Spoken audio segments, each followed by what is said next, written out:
Hello. You can all hear me all right, can't you? Okay, good. My name's Logan Cooley. How are you? Good. Well, rats. My whole intro depended on you giving a really pathetic, unenthusiastic response to that question. I was so sure you would. Well, now, congratulations, you've ruined my whole speech. All right. Well, I guess I'll have to keep going. So I'm going to be talking to you about sarcasm. The misuse and abuse of sarcasm. And, okay, that's a strange topic, I know. But I really do think that it's worth talking about. I do believe that this misunderstanding of how to be sarcastic in the right way, this affectation of a cynical attitude that's so common these days, this internet, really is an under-recognized problem in our society, even an unrecognized one. Because I mean, really, wait 50 or 60 years when I have a flowing white beard and a grandson named Heinrich, and a big pointy hat because that'll be the fashion then. Trust me, I've been there. I really do wonder if most people, or a lot of people at least, are going to be so wrapped up in themselves and their need to be funny, and their belief that they are funny, that they'll have forgotten how to just be nice to people, or they won't care about it. They won't care about how to just be reasonably pleasant, considerate human beings. And then I think, well, overpopulation in the Yellowstone supervolcano, but no, sarcasm seems like what I should really be worried about in the future of the world. So, because I see us heading in that direction now, I think. Maybe I'm just prematurely 80 years old, like young people these days, but I don't think so. This is what I'm tempted to call the Scott Adams syndrome. That's the creator of the Dilbert comic strip, if you don't know. And I used to really like that comic strip, and you can do a lot worse, I guess. But it annoys me now when I read it, because I really get this sense that Scott Adams just is very contemptuous of all other people, doesn't really value anything, doesn't really respect anything aside from Scott Adams. And that seems almost to be contemporary culture in a nutshell, to me.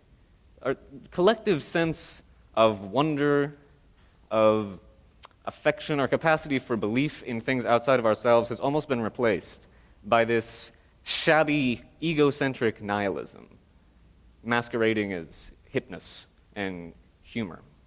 Actually, I said I was tempted to call this the Scott Adams syndrome, but I actually might have to blame Oscar Wilde or Mark Twain, even though I think that they're both great, like the Twain-Wilde syndrome, Twain-Wilde's disease. I don't know.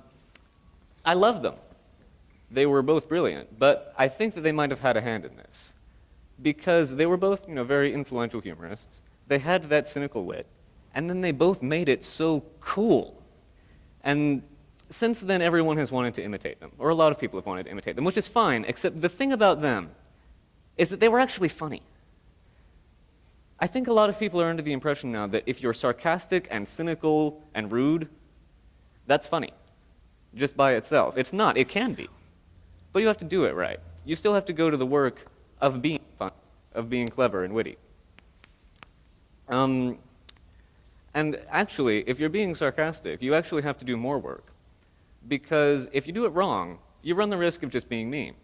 And if you just insult things and mock people, without being funny about it,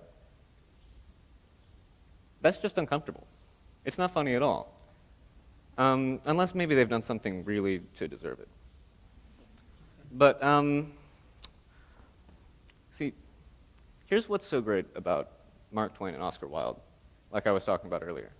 It's not just that they were really funny. That's a lot of it. And they were right about most things. But it's two things, really.